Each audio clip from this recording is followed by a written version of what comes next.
दोनों के प्रॉपर्टीज में क्वाइट डिफरेंसेस है। और क्यों डिफरेंस है? दीपाली भी ज्वाइन कर चुकी है। क्यों डिफरेंसेस? बिकॉज इन दोनों के यहाँ पे there is no resonance. Straight chain में भी रेजोनेंस होता है, स्ट्रेट चेन में भी रेजोनेंस होता है। अगर कंजुगेट डबल बॉन्ड का कंडीशन हो गया तो स्ट्रेट चेन में भी रेजोनेंस आ जाता है। बट बिकॉज हमने सिंपली हेलोएल्केन वगैरह यहाँ पे लिया है तो यहाँ पे रेडिशन है नहीं। हाँ, एलाइलिक में विनाइलिक में थोड़ा सा रेजोनेंस ऑलरेडी रहता है प्रॉपर। बाकी नॉर्मली अगर हम बात करूं तो यहाँ पे कोई रेजोनेंस नहीं है और यहाँ पे resonance stabilize double bond character आ जाता है। तो इन दोनों के केमिकल प्रॉपर्टीज में थोड़े बहुत डिफरेंसेस मिलते हैं, कुछ कुछ सिमिलैरिटीज भी होते हैं, कुछ कुछ डिफरेंसेस मिलते हैं। तो एक मैं हल्के से एक वो बताती हूँ आपको कि दोनों के केमिकल प्रॉपर्टीज में क्या क्या डिफरेंसेस लेके हम पढ़ेंगे। जैसे हेलोएल्केन की अगर बात चले तो ये 3 तरीके का रिएक्शन दिखाता है बच्चे।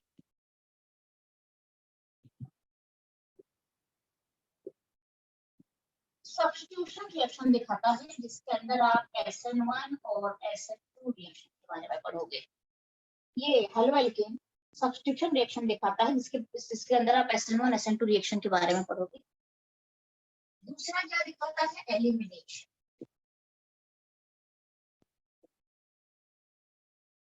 एलिमिनेशन रिएक्शन दिखाता है जिसके अंदर आप सेडजेफ रूल के बारे में पढ़ोगे। आपको बताया था मैंने, सेडजेफ रूल एलिमिनेशन रिएक्शन के अंदर आता है। लास्ट में आप पढ़ोगे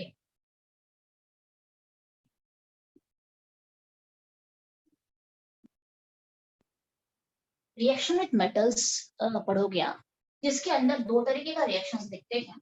एक तो आपको पढ़ना है इसके अंदर ऊर्ज रिएक्शन और दूसरा आपको इसके अंदर पढ़ना है ग्रिग्नट रिएजेंट प्रोड्यूस करने वाला जो स्टेप होता है मैग्नीशियम वाला रिएक्शन विद। ये तो हो गया। आपको इसमें 2 चीजें पढ़नी है, reaction with sodium known as Wurtz reaction and reaction with magnesium known as Grignard reagent। थोड़े से हल्के से आप एक रफ टाइप का लिख दो इसे, सो दैट ये फ्रेम है।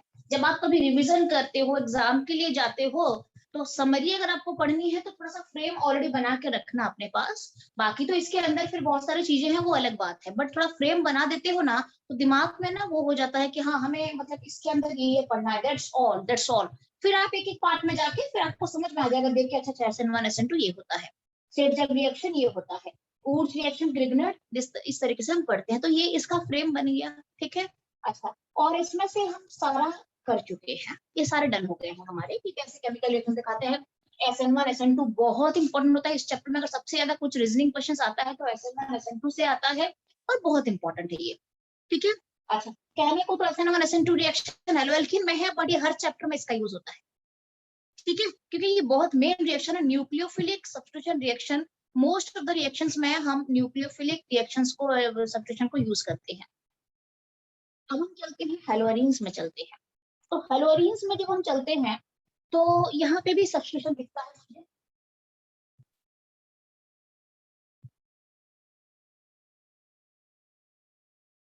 और यहाँ पे सब्स्टिट्यूशन का 2 चीजें हमें पढ़नी होती है। जैसे यहाँ पे खाली एक न्यूक्लियोफिलिक है, देखो N for nucleophilic. You know substitution reaction is divided into 2 parts, electrophilic and nucleophilic। electrophilic and nucleophilic मैं यहाँ पे पॉइंट बना देती हूँ इसका।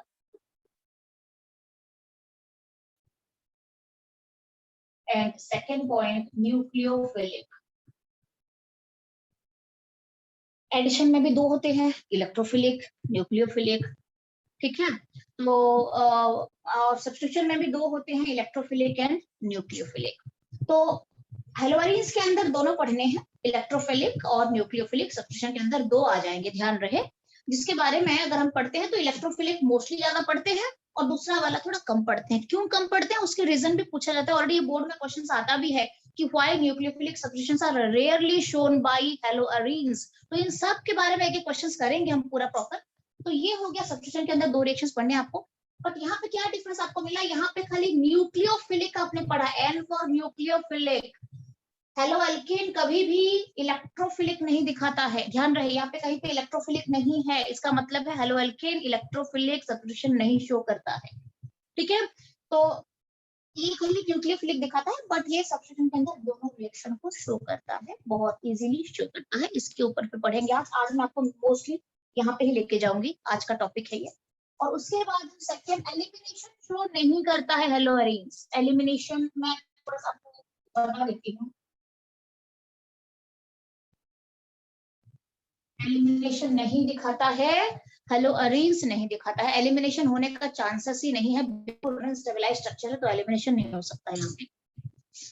बाकी थर्ड में अगर हम चलते हैं तो अगेन रिएक्शन विद मेटल्स है, जो यहाँ पे आपने पढ़ा था वो भी वहां पे दिखना है आपको।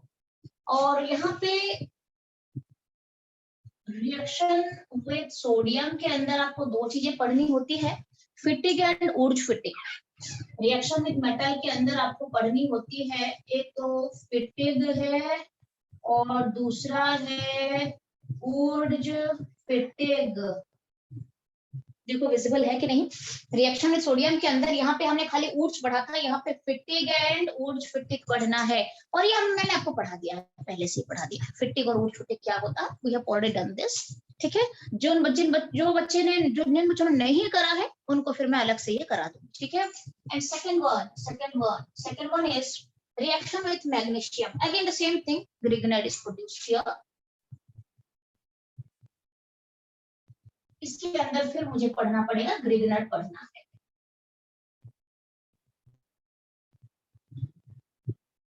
ठीक है। तो थोड़ा सा ये लिख दो आप, ठीक है, और इसका फ्रेम बना दो, लिख दो, जिसके अंदर मैं आपको ये पढ़ा चुकी हूँ, ये पढ़ा चुकी हूँ, ये पढ़ा चुकी हूँ, साथ में इसका पूरा डन हो गया है।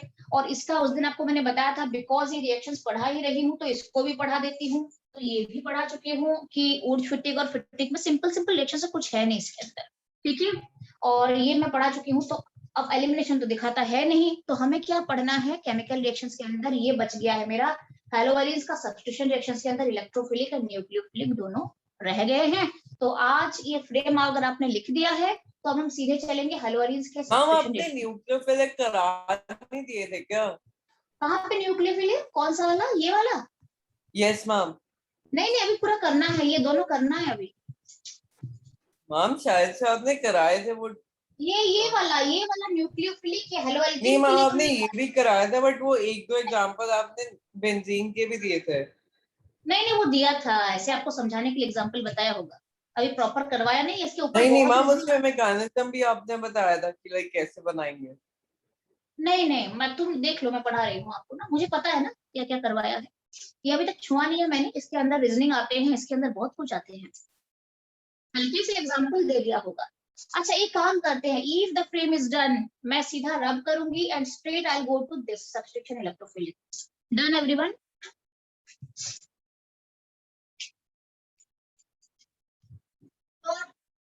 जिन बच्चों ने नहीं करा है, निष्कर्ष जैसे अभी नया बच्चा है उसने करा नहीं है, तो मैं एक्स्ट्रा क्लास देके जो ये, क्योंकि बहुत इंपॉर्टेंट है, मुझे कराना पड़ेगा इसके मैकेनिज्म वगैरह, तो ये प्रॉपर। और बाकी तो आज तो हम यहीं पे चलते हैं, ठीक है।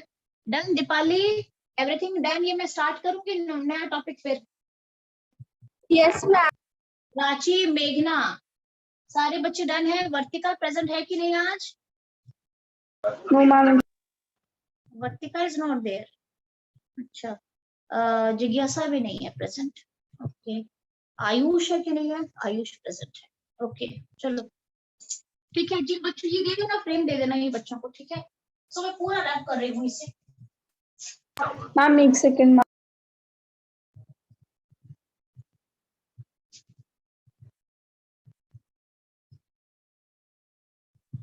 एक्चुअली ऑर्गेनिक केमिस्ट्री पढ़ाने का, देखो मैं बताती हूँ, रटना नहीं है, ऑर्गेनिक केमिस्ट्री के कंसेप्ट वाइज पढ़ना, उसे पूरा कंसेप्चुअल है ये, मतलब कैसे अटैक होता है, कहाँ पे अटैक होता है, क्यों अटैक होता है, ये अगर जान जाओगे ना तो आपको ज्यादा रटना नहीं पड़ेगा। कुछ कुछ चीजें होते हैं जो लर्न थोड़ा करना पड़ता है, अदरवाइज बेस जो है इसका ना, ये पूरा कंसेप्ट है। हो गया प्राची? डन। डन। अच्छा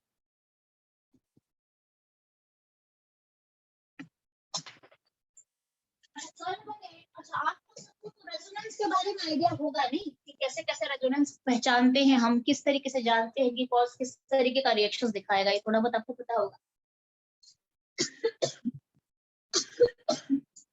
केमिकल प्रॉपर्टीज,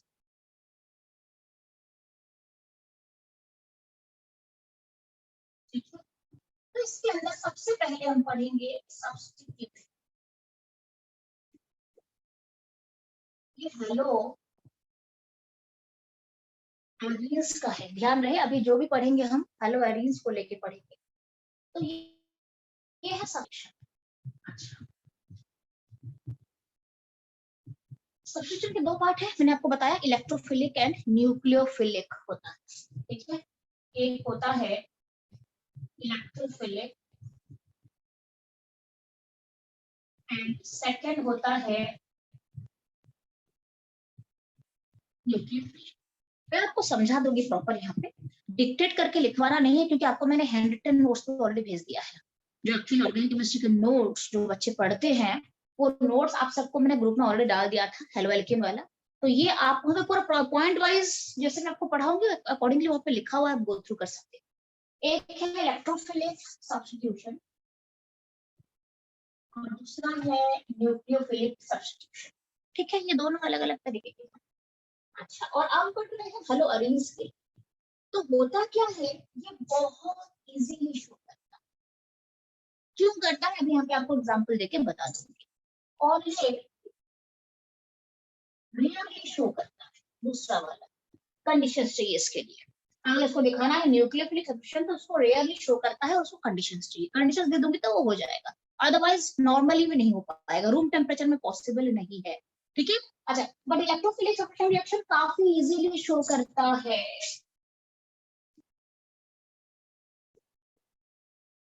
क्यों करता है, सबसे पहले लेते हैं, फिर आप सीधे चलेंगे इलेक्ट्रोफिलिक में चलेंगे, थोड़ा आपको एक्सप्लेन कर देती हूँ।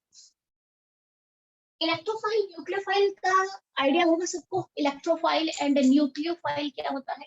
Yes ma'am.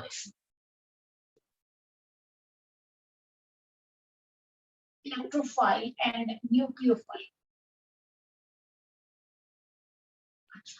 इलेक्ट्रोफाइल क्या होता है, इलेक्ट्रॉन लेने का टेंडेंसी हो या कोई अगर इलेक्ट्रॉन डेफिशिएंट हो तो हम उसे इलेक्ट्रोफाइल कहते हैं। इसके अंदर ऑल लुईस एसिड्स आ जाते हैं और क्या आते हैं, सारे पॉजिटिव चार्ज आते हैं।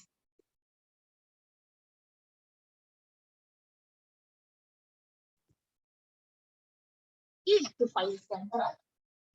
पॉजिटिव चार्ज के अंदर कुछ भी ले सकते हैं, Cl+2 NO2+ लो, CH3+ लो, H+ लो, आप इसमें और भी बहुत कुछ ले सकते हो, CH3CO+ लो, Br+ लो, टेक एनीथिंग, कोई भी अगर पॉजिटिव चार्ज वाला है तो आप उसके अंदर आप इसे आ सकते हो। ये इलेक्ट्रोफाइल्स बन सकते हैं और अटैक भी कर सकते हैं, आप देख सकते हो। और अगर आप लुईस एसिड लोगे, दोनों एग्जांपल दिया है इलेक्ट्रोफाइल के अंदर, एक तो पॉजिटिव चार्ज हो सकते हैं या फिर लुईस एसिड भी हो सकते हैं। तो पॉजिटिव चार्ज तो आपको मिल गया, लुईस एसिड के अंदर AlCl3, FeCl3, ZnCl2 etcetera etcetera, ये सारा आ जाएगा, सारा आ जाएगा इलेक्ट्रोफाइल्स। बिकॉज आपको पता है जहां पे पॉजिटिव चार्ज आता है मतलब इलेक्ट्रॉन की डेफिशिएंसी है, और जहां पे इलेक्ट्रॉन की डेफिशिएंसी है they will be electron loving. Definitely deficiency अगर है तो they will be attracted towards electrons और they can accept electrons, so they may be electron loving. और अगर इलेक्ट्रॉन लविंग है that means electrophiles means electron loving, ठीक है। अच्छा, पॉजिटिव चार्ज आ गया। और लुईस एसिड क्यों होता है, बिकॉज लुईस एसिड का सेंट्रल एटम में आप देखो AlCl3 ले लो, इसके ऑक्टेट कंप्लीट नहीं है एल्यूमिनियम का।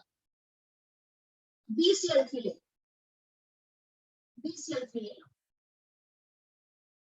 BCl3 ले लो, इसके ऑक्टेट बोरोन का ऑक्टेट कंप्लीट नहीं है। या फिर आप BF3 भी ले सकते हो, ठीक है। तो अगर ऑक्टेट कंप्लीट नहीं है मतलब डेफिशिएंट है, डेफिशिएंट है डेफिनेटली इलेक्ट्रॉन लविंग बनेगा ये सब, ठीक है। तो it will come under electrophiles. अच्छा, दूसरा है nucleophiles. What are nucleophiles? Nucleophiles का मतलब होता है सरप्लस इलेक्ट्रॉन हो सकता है या फिर नेगेटिव चार्ज हो सकता है या फिर लोन पेयर हो सकता है। जो कि नेगेटिव चार्ज हो सकता है, इसके अंदर आप Cl- ले लो, OH- ले लो, Cl- ले लो, Br- ले लो, एक्सेट्रा एक्सेट्रा आप पूरा ले सकते हो। जो भी नेगेटिव चार्ज वाले हैं NO2 माइनस ले लो, you can take NO2 minus, anything, NH2 minus ले लो, NH2 माइनस ले लो। So these are nucleophiles. इनके पास जैसे ही किसी के ऊपर आप नेगेटिव देख लोगे, मतलब इसके पास एक लोन पेयर तो आ ही चुका है, इसके पास एक एक्स्ट्रा पेयर जो है वो उसके पास इलेक्ट्रॉन आ चुका है, तभी इसके पास नेगेटिव चार्ज आ चुका है। तो इसका मतलब है अब ये किसी को भी कोई भी पॉजिटिव चार्ज को अट्रैक्ट कर सकता है या फिर अपना इलेक्ट्रॉन पेयर को डोनेट कर सकता है। So these are nucleus loving और न्यूक्लियोफाइल्स। आप इसको इसके अंदर ले सकते हो। या फिर ये तो हो गए चार्जेस वाले, यहाँ पे बताया पॉजिटिव चार्ज और लुईस एसिड, यहाँ पे नेगेटिव चार्ज और लुईस बेस भी कह सकते हो आप इसको। नेगेटिव चार्ज और ले सकते हो आप न्यूट्रल स्पीसीज, आप लुईस बेस कह सकते हो, उसको कोई प्रॉब्लम नहीं। लुईस बेस भी कह सकते हो, आइदर नेगेटिव चार्ज होना चाहिए या फिर लुईस बेस भी है तब भी ले सकते हो। न्यूट्रल स्पीसीज भी है, H2O भी न्यूक्लियोफाइल है, NH3 भी न्यूक्लियोफाइल है, मैं बता देती हूँ। CH3OH भी न्यूक्लियोफाइल है, NR NH2 भी न्यूक्लियोफाइल है। न्यूक्लियोफाइल होने का मतलब होता है कि लोन पेयर तो होना ही पड़ेगा उसके पास, ठीक है। तो यहाँ पे ऑक्सीजन में 2 लोन पेयर है, आपको पता है वाटर मॉलिक्यूल, तो इजीली अपना लोन पेयर को दूसरों को डोनेट कर सकता है, कोऑर्डिनेट कर सकता है, तो it will come under nucleophiles. NH3 में नाइट्रोजन के ऊपर लोन पेयर है, ये भी कोऑर्डिनेट कर सकता है, ठीक है। यहाँ पे ऑक्सीजन के ऊपर अगेन 2 लोन पेयर है, ये भी दे सकता है, ये भी दे सकता है, सारे दे सकते हैं। तो ये है इलेक्ट्रोफाइल और ये न्यूक्लियोफाइल। तो इलेक्ट्रोफाइल क्या करता है, it is always attracted towards nucleophile, nucleophile always attracted towards electrophile, definitely दोनों अपोजिट चार्ज वाले हैं, ठीक है। अच्छा दैट मींस, अच्छा इलेक्ट्रोफाइल कहाँ किस तरफ जाता है, जहां पे न्यूक्लियोफाइल को हम न्यूक्लियोफिलिक सेंटर भी कहते हैं।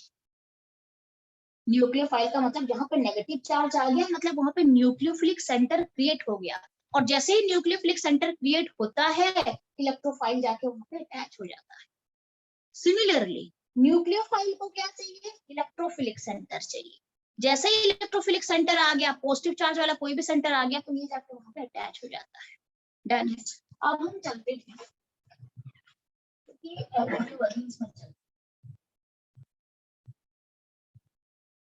आपको पता है कि क्लोरीन के पास बिकॉज 3 लोन पेयर यहाँ पे आते हैं, तो ये क्या करता है बेसिकली, ये प्लस आर इफेक्ट शो करता है,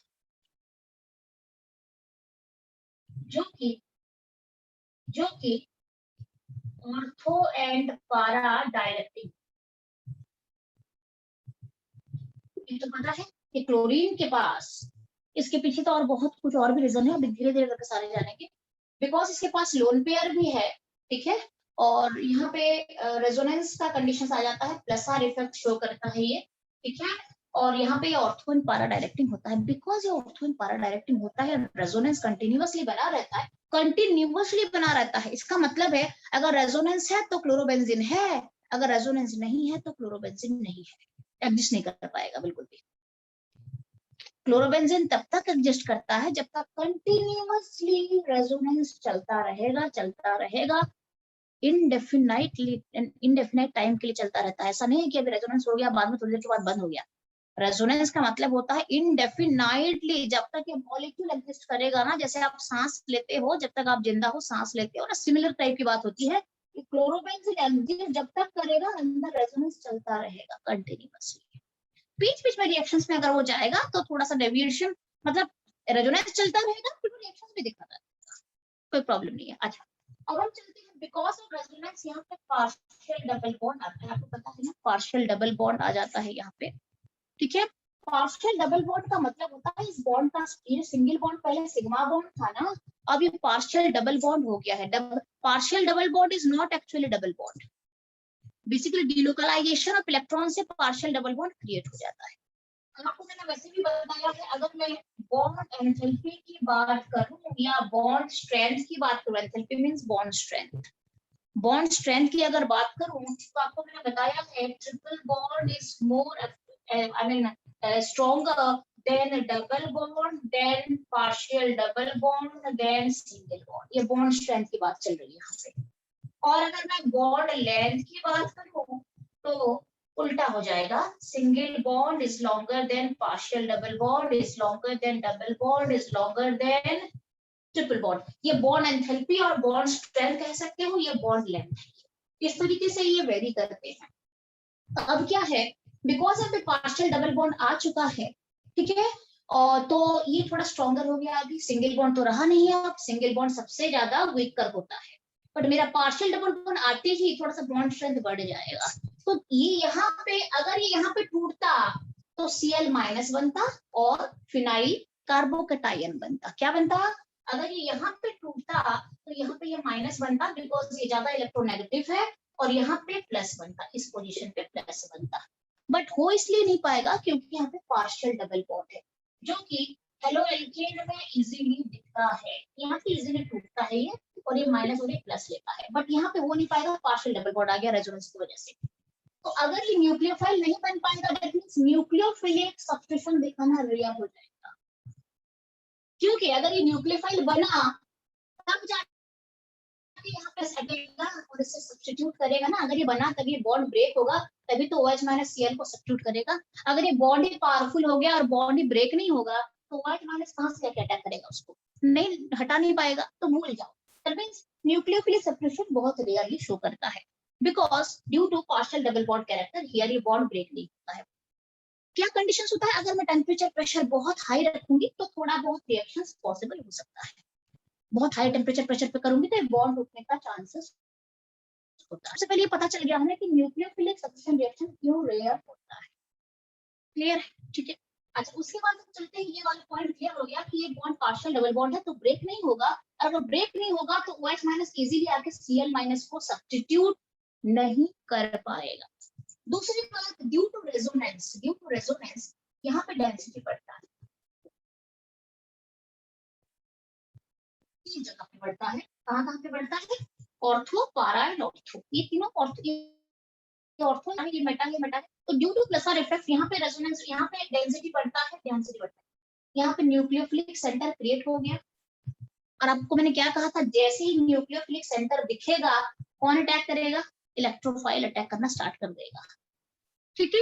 तो यहाँ पे इलेक्ट्रोफाइल, मान लो मैंने NO2+, आगे क्या करेगा? जैसे ही रेजोनेंस की वजह से, ठीक है, न्यूक्लियोफिलिक सब्स्टिट्यूशन दिखा नहीं पाएगा बिकॉज ये इसको हटा नहीं पाएगा. That is a point. But यहाँ पे डेंसिटी बढ़ रहा है, न्यूक्लियोफाइल इजीली यहाँ पे अटैक करेगा. न्यूक्लियोफाइल इजीली यहाँ पे अटैक करेगा. दैट्स व्हाई इलेक्ट्रोफिलिक सब्स्टिट्यूशन को ये इजीली शो करेगा.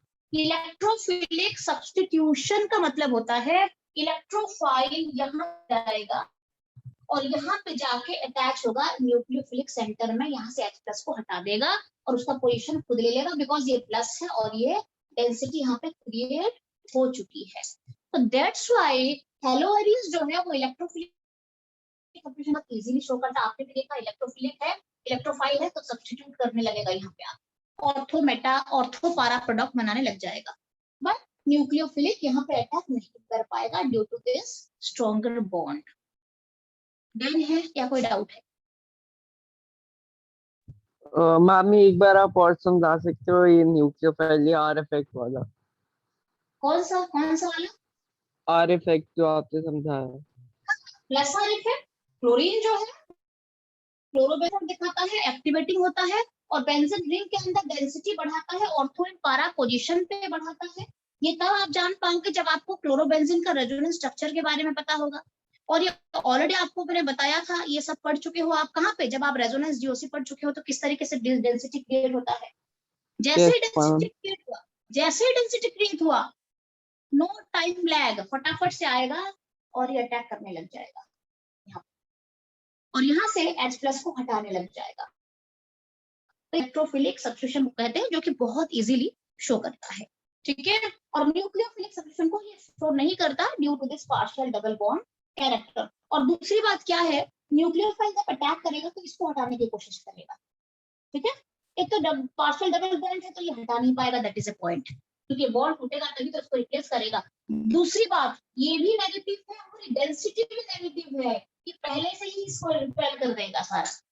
ये ऑलरेडी रेजोनेंस स्टेबलाइज्ड है, यहाँ पे डेंसिटी बहुत अच्छा बना हुआ है, ये भी नेगेटिव, तो इक्वल चार्ज रिपेल्स।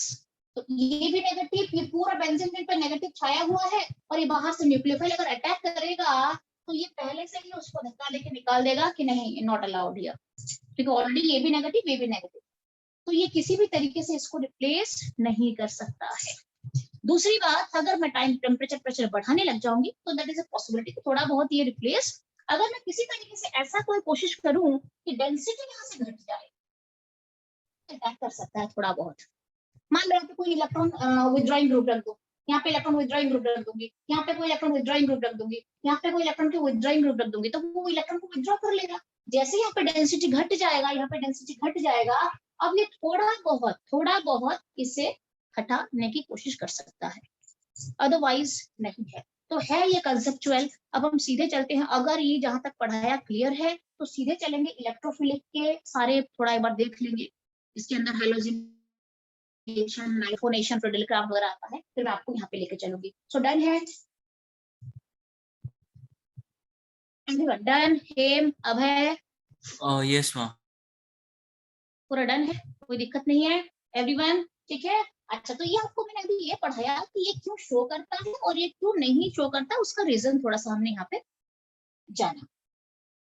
अच्छा ठीक है, अब इसमें एक क्वेश्चन ये भी दे सकते हैं, देने को तो कोई भी क्वेश्चन बीच में से दे सकते हैं आपको उठा के, तो इसलिए बोलते हैं कि कंसेप्ट यहाँ पे आपको ये पूछा भी जा सकता है कि क्लोरीन इलेक्ट्रोनेगेटिव, आपको पता है ये इलेक्ट्रोनेगेटिव है, विथड्रॉइंग ग्रुप है, माइनस आई इफेक्ट दिखाता है। मैं सारा एक साथ पढ़ाना नहीं चाहूंगी, हो सकता है मैं पहले आपको थोड़ा सा पढ़ा दूं और फिर मैं ये जो रीजनिंग वाला क्वेश्चन है किसी दिन और डिस्कस करेंगे कि ये electron withdrawing group, negative charge electron withdrawing group होने के साथ भी ये ऑर्थो पैरा डायरेक्टिंग क्यों है, ये क्वेश्चंस भी आता है, ये बोर्ड में ऑलरेडी आ चुका है कि ऑलरेडी तो माइनस आई इफेक्ट दिखाता है ना क्लोरीन, ये कैसे हो गया, ये क्वेश्चन भी आता है, तो ये बाद में कभी करेंगे, ठीक है। थोड़ा सा मैं आपको अभी उसमें लेके चलती हूँ, ये मुझे याद दिलाना, मुझे कराना है आपको, ठीक है। अच्छा, दूसरा और एक मैं आपको लेके चलती हूँ, सीधा चलते हैं, अगर ये पूरा डन है तो इलेक्ट्रोफिलिक के पहले पार्ट में चलते हैं।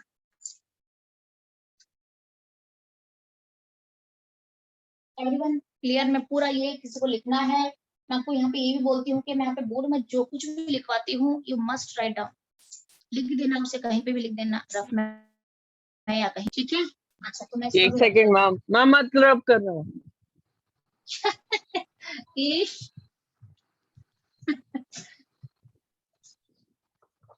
मैम शाम में भी क्लास है ना?